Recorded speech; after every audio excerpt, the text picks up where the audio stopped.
wearing an X-Men shirt. Yeah, you can basically see, yeah, this is the X-Men shirt.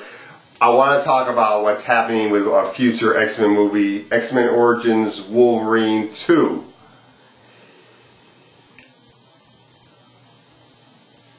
And what is happening with that film. I've heard some updates with this film. Xmen Orgins Wolverine 2 is supposed to have Wolverine versus the Silver Samurai. And I would like to see this battle. Silver Samurai is a great character. I was hoping that Wolverine was going to go against the Russian super soldier known as Omega Red. And maybe they thought, well, we're already doing a Russian villain in Iron Man 2. Let's not do another Russian villain right now. Let's go with the Silver Samurai instead, probably. Maybe that's why. And cool, the Silver Samurai. I like the Silver Samurai. He's a great villain. And we just found out who is directing the Silver Samurai. Bryan Singer has come back. The same guy that directed X-Men 1 and X-Men 2. He's finally come back from his crappy ass, worst Superman movie ever, Superman Returns, to come back and do Xmen Orgins Wolverine 2. Bryan Singer. And you know what? If I was Wolverine, I would go, and I would go out with I would push Bryan Singer to the back wall, putting him in between the two claws, and say, "Where the hell have you been? Where the hell was he? Where the hell was he when X-Men 3? Why don't you go off and create a crappy ass Superman when you could have been helping us with X-Men 3. Instead we had to get Brett Ratner, and unfortunately, what happens is, Jean, Cyclops, and Xavier, all three of these characters die. I didn't mind the fact that Xavier died in X-Men 3. I was a little bit disappointed when I saw that Cyclops dies, and then I find out that Jean dies as well. And it's like, well, I guess you have to say that this is the best they could do.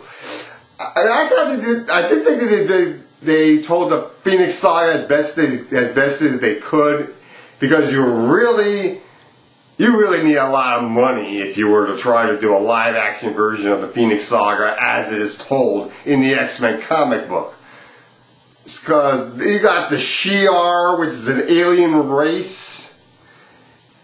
You got according to the comic book, the Phoenix is an alien entity that possesses Jean and pushes her telekinesis and telepathic powers to a level far beyond any limit of any mutant to be ever.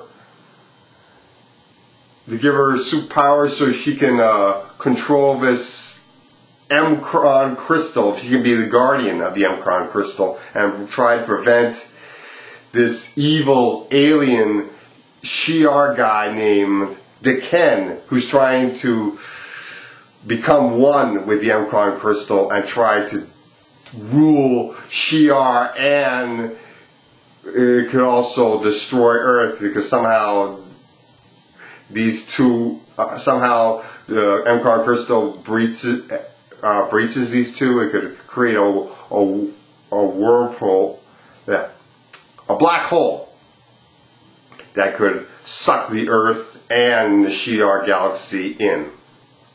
And Phoenix possesses Jean Grey in order to prevent this from happening. That is what happens in the comic book. But to bring it down more to reality, I guess they decided to say that Jean Grey becomes Phoenix by unlocking the full potential of her mutant powers when she puts on Cerebro's helmet for the first time. So I guess that is why they wanted to bring it down to a more reality level. Because they thought, well, aliens is a little too much when you already have humans versus mutants. To bring in aliens is just way too much. And I can kind of agree with that.